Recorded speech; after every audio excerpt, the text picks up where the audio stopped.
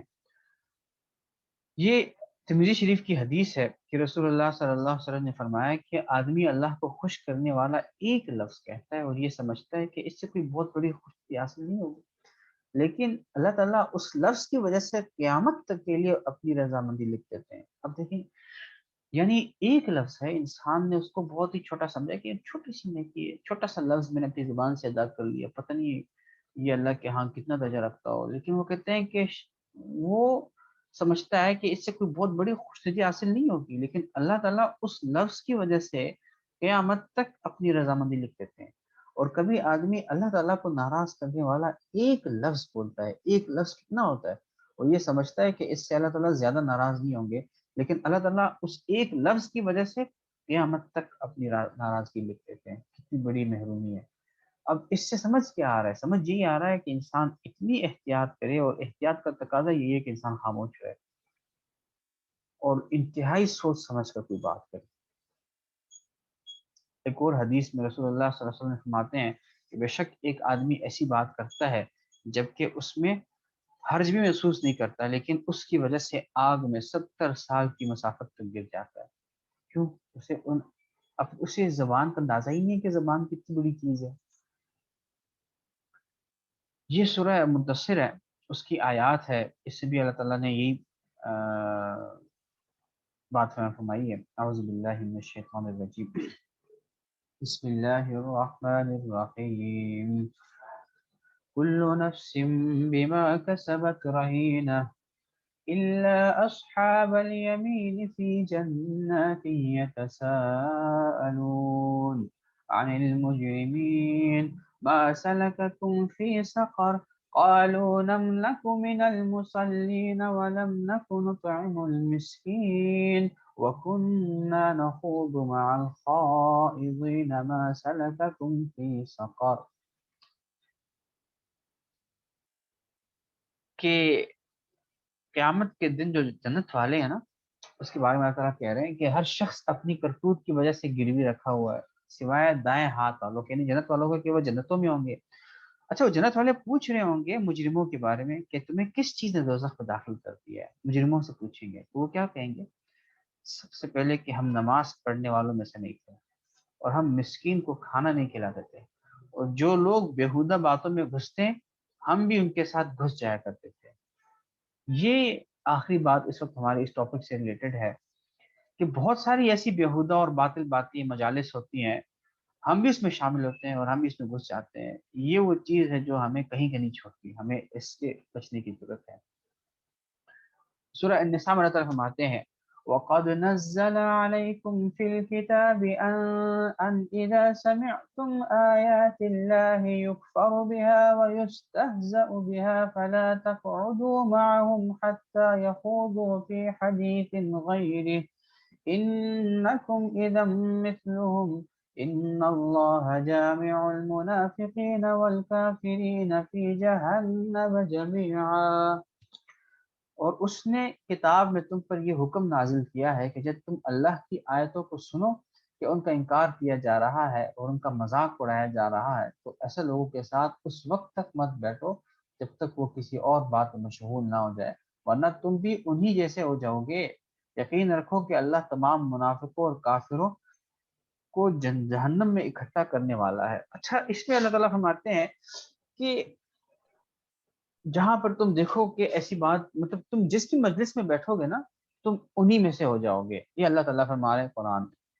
تو ہم دیکھیں کہ ہم کن مجالس کا حصہ ہیں، جہاں پر کس طرح کی باتیں ہو رہی ہیں، اور جس طرح کی مجالس کا ہم حصہ ہیں ہم اسی طرح کی مجالس میں سے ہو جائیں گے. اور قیامت میں ہمارا جو حشر ہوگا وہ بھی انہی لوگوں کے ساتھ ہوگا. ہم اپنے بارے میں خود سوچیں کہ ہم کس طرح کے لوگوں کے ساتھ بیٹھتے ہیں، ہم جن لوگوں کے ساتھ بیٹھتے ہیں، جن مجالس سے بیٹھتے ہیں، وہاں کس طرح کی بات ہوتی ہے. یہ ہمارے سوچنے کی بات ہے.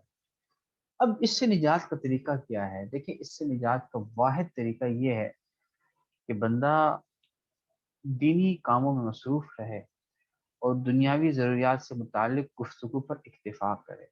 یہ اس کا واحد حل ہے کہ یا تو دین سے متعلق بات کرے، ایسی بات کرے جو نیکی ہو، جو ہم نے پچھلی کل آیت بھی پڑھی تھی یا وہ دنیاوی ضروریات سے متعلق گفتگو کرے. اچھا ضروریات کس کو کہتے ہیں؟ کہ ضرورت ہر اس چیز کو کہتے ہیں کہ جو اگر پوری نہ ہو تو اس سے نقصان ہو، وہ ضرورت ہے. تو ہم خود سوچیں ہم کس بارے میں بات کر رہے ہیں. کیا اس بارے میں بات نہ کرنے سے مجھے کوئی نقصان ہوگا؟ نہیں ہوگا، تو میں بات نہ کروں.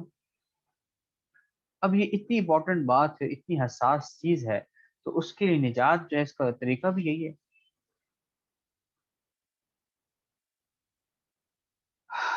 تو یہ ہمارا جو باطل کلام والا حصہ ختم ہوا.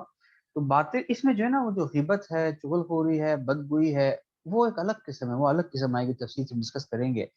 تو باطل کلام سے اصل میں جو ہم نے ساری بات ڈسکس کی، ان امور کا ذکر کرنا ہے جو ممنوع ہے یا جن کا سابق میں وجود ہو چکا ہو اور کوئی دینی ضرورت ان کا ذکر کا باعث نہ ہو. اسی میں بدعات اور فاسد مذہب کی حکایات اور صحابہ کے باہمی اختلافات کا ذکر بھی داخل ہے. یہ ساری وہ چیزیں ہیں جو باطل کلام میں آتی ہے، جن کا کوئی فائدہ نہیں ہے. اچھا چھوٹی جو آفت ہے، فورتھ آفت زبانوں کی، وہ ہے بات کا کاٹنا. کوئی بات کر رہا ہے نا تو ہم اس کی بات کاٹتے. یہ بہت بڑی ایک ہماری اس بیماری ہے، اس وقت ہم مبتلا ہیں، بہت زیادہ مبتلا ہے. تو کسی کی بات کاٹنے کے لیے احادیث میں نا میرا کا لفظ استعمال ہوا ہے. میرا، ہم بہت ساری احادیث بھی پڑھیں گے جس میں میرا کا لفظ آیا ہے. اچھا بات کاٹنے سے کیا مراد ہے؟ اچھا میرا کی جو بات کاٹنا ہے نا، اس کی تعریف یہ ہے کہ کسی شخص پر اس کے کلام میں نقص نکال کر اعتراض کیا جائے. تو اگر ہم کوئی بات کر رہا ہے، اس کے کلام، اس کی بات میں ہم نقص نکال کر اس پر اعتراض کریں، تو یہ اس کی بات کاٹنا ہوتی ہے. ہم اس کو بات نہ کرنے دے رہے ہیں، وہ کوئی بات کریں تو تم تو غلط کہہ رہے ہو، اس کو کہتے ہیں بات کاٹنا. یہ زبان کی بہت بڑی آفت ہے. بہت ہمارے بہت سارے معاشرتی مسائل کی جو جڑ ہے وہ یہ ہے. اچھا جو آپ بندہ نقص نکالتا ہے نا، وہ خواہ اس کے الفاظ میں ہو یا معنی میں ہو یا اس کی نیت میں ہو. کیسے؟ مثال کے طور پر، اچھا اس کے لیے ہمیں اس کی تفصیل ہم پڑھیں گے، لیکن بہر اس کے لیے ہمیں احتیاط کیا کرنی چاہیے؟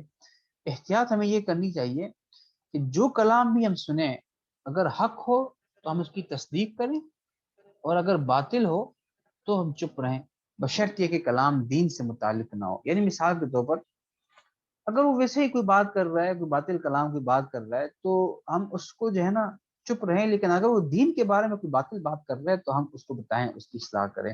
وہ ہم آگے بات کرتے ہیں کہ اس کی اصلاح کیسے ہوتی ہے.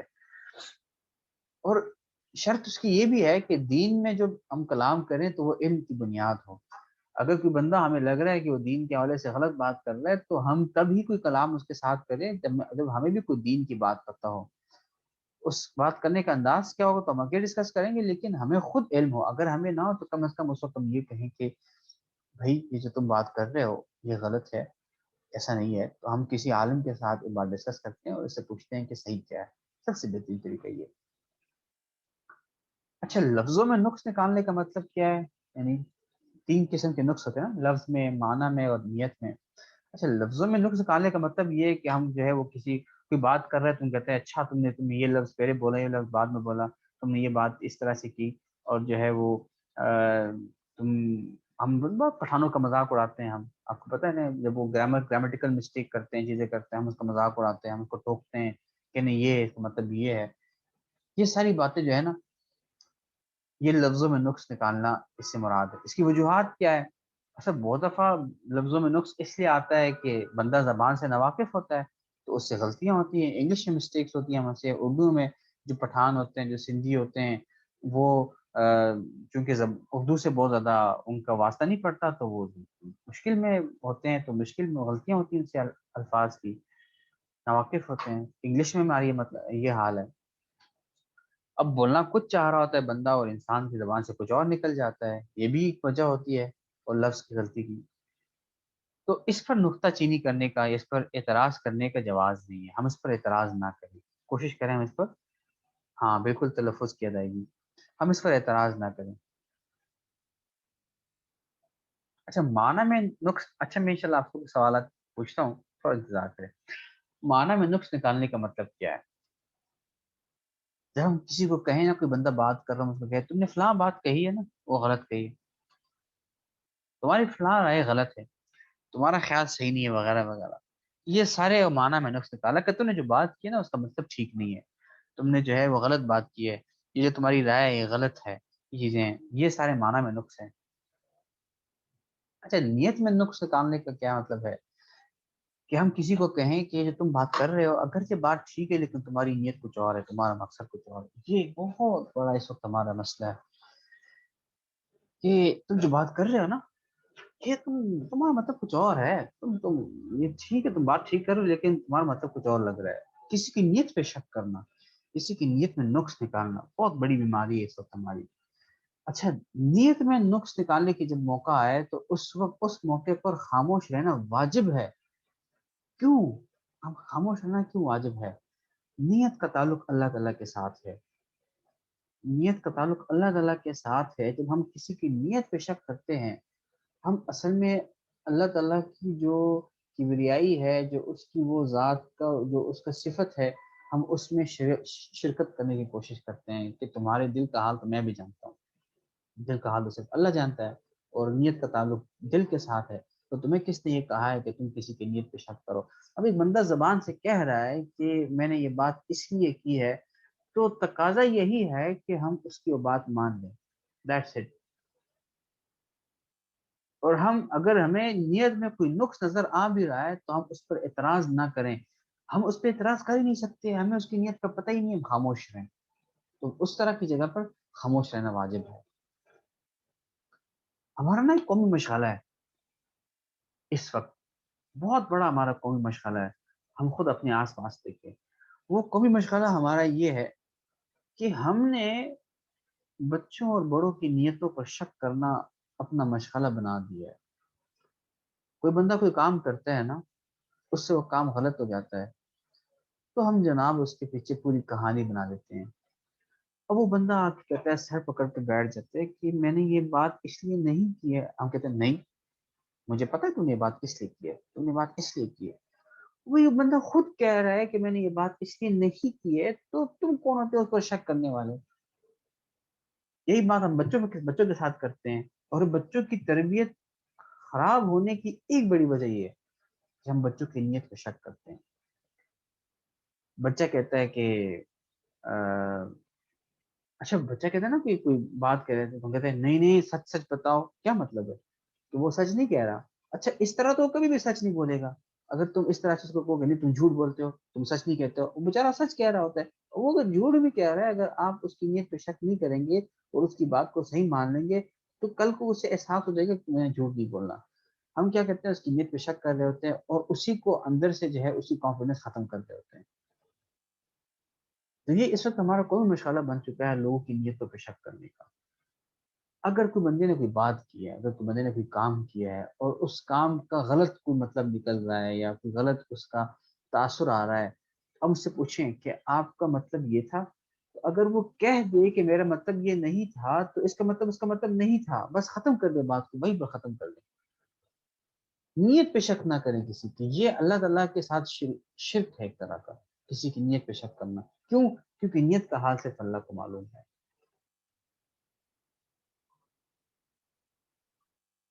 اچھا، اب اس طرح کے موقع پر ہم کیا کریں جب ہم کسی پہ کوئی الفاظ یا کسی کے معنی اس پہ کوئی سوال مقصود ہو؟ تو اگر ہم سوال کر رہے ہیں، اس کا مقصد علم ہے یا استفادہ ہے، اور اس کا مقصد اناد یا بغض یا نکتہ چینی کا موقع نہیں ہے، تو اس میں کوئی مذائقہ نہیں ہے۔ ہم دیکھیں کہ ہم کسی پر کہ کوئی سوال کیوں کر رہے ہیں، کیا ہم اس پر کوئی اعتراض کر رہے ہیں، یا ہم صرف اپنی کلیریفیکیشن کے لیے کوئی سوال کر رہے ہیں، اور ہم صرف ایک علم کا حصول ہمارا مقصد ہے، ہمارے ذہن میں کنفیوژن ہم اس کو کلیئر کرنا چاہتے ہیں، تو پھر تو ٹھیک ہے۔ لیکن اگر اس کا مقصد اناد ہے، بغض ہے، کیوں؟ وجہ اس کی یہ ہے، یہ جو جدال ہوتا ہے نا، ہم فرق کیسے کریں گے؟ فرق کس سے کریں گے کہ یہ جو جدال ہوتا ہے، جو ہم اس طرح کی باتیں کرتے ہیں، اس طرح کام کرتے ہیں، اس کا حاصل یہ ہے عموماً جو ہمارے یہاں مسائل ہے، جو بندہ اعتراض کرتے ہیں نا، وہ اس کی کوشش یہ ہوتی ہے کہ وہ مخالف جو بندہ سامنے بیٹھا ہے اس کو خاموش کر دے، اور کسی طرح لوگوں کے سامنے اس کی جہالت کا جو ہے وہ اعلان ہو جائے اور لوگ اس کا مذاق اڑائے، یا چلو اگر لوگ اس کا مذاق نہ بھی اڑائے تو انسان کی نا اپنی پرسنل جو ہے نا اس کی واہ واہ ہو جائے کہ دیکھو میں تو ہے، دیکھو میں تو اتنا علم ہے میرے اندر، کہ بندے نے غلط بات کی، میں نے اس کی جو ہے نا کیا کہتے ہیں نا، اس کے بینڈ بجا دیے، میں نے جو ہے اس کو جو ہے وہ چکے چھڑا دیے سب کے سامنے، اس نے غلط بات کی تھی. یہ ہے وہ فرق کہ ہم اس طرح سے کریں گے. یہاں پر یہ ہم انتہائی بڑی غلطی کر رہے ہوتے ہیں.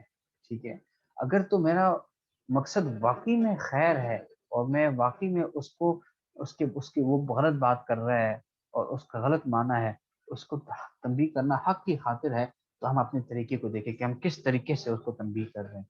کیا میں اس کو اکیلے میں جا کر آرام سے بہت ہی خوبصورت طریقے سے اس کو سمجھا رہا ہوں, یا میں اس کو سب کے سامنے ذلیل کر رہا ہوں, سب کے سامنے ٹوک رہا ہوں, سب کے سامنے وہ کر رہا ہوں. تو یہ ہمیں ہمارے طریقے سے پتہ چل جائے گا کہ واقعی ہمارا فرق ہم کس طرح سے کریں گے, کیا غلط ہے کیا صحیح ہے. اب اس آفت سے بچنے کا طریقہ کیا ہے؟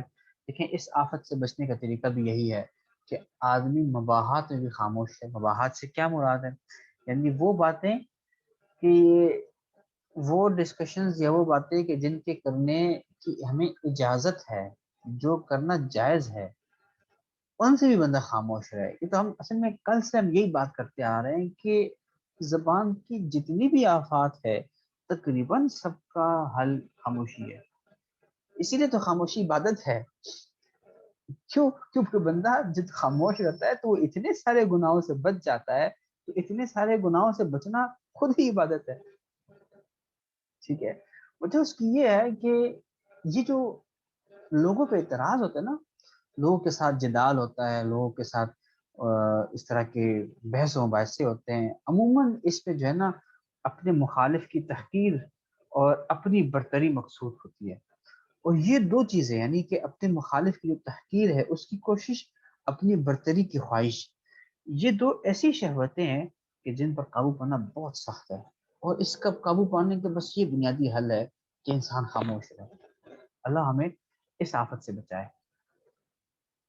اب حدیث میں بھی اللہ کے رسول نے اس کے یہی حل بتایا ہے.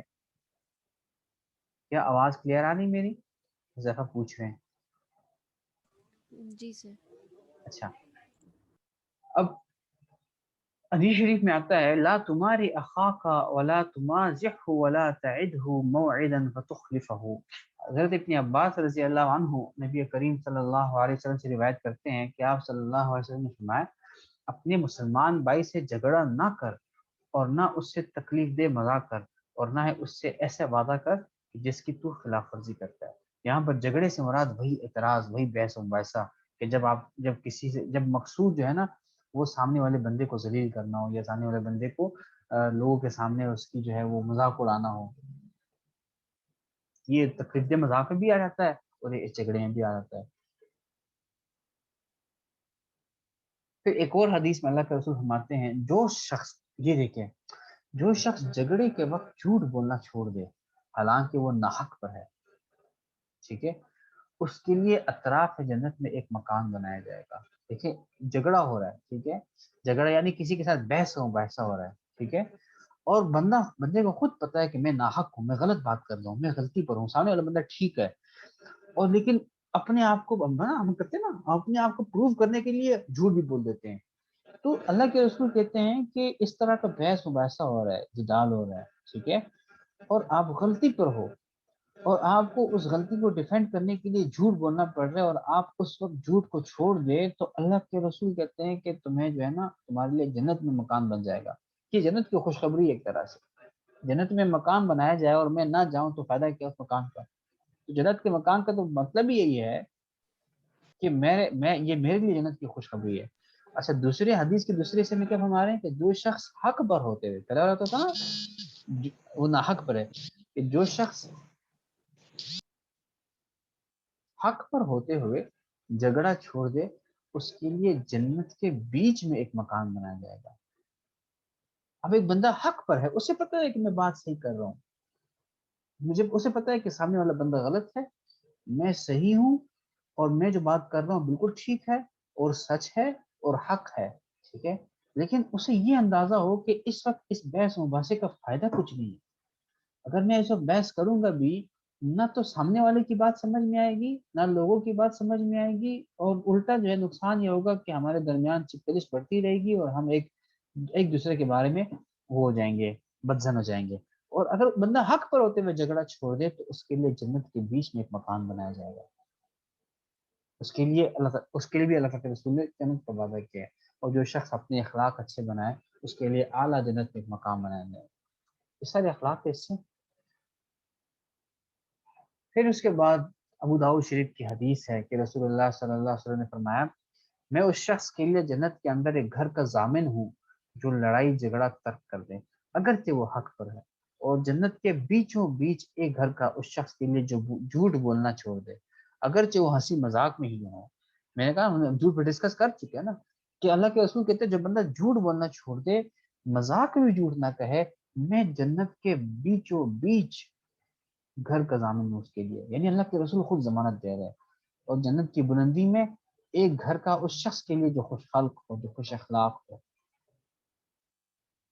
اللہ تعالیٰ ہمیں ان لوگوں میں سے شامل فرمائے کہ ہم بلا وجہ بحث و ویسے بھی نہ کریں، ہم لوگوں کی باتیں بھی نہ کاٹیں، اور ہم جھوٹ بولنا بھی چھوڑ دیں چاہے وہ ہنسی مذاق میں کیوں نہ ہو، اور اللہ تعالیٰ ہمیں خوش اخلاق بنائے. یہ ہماری آج کی بات ہے. ہم یہاں اختتام کرتے ہیں. کوئی سوال کرنا چاہتا ہے تو ضرور کریں.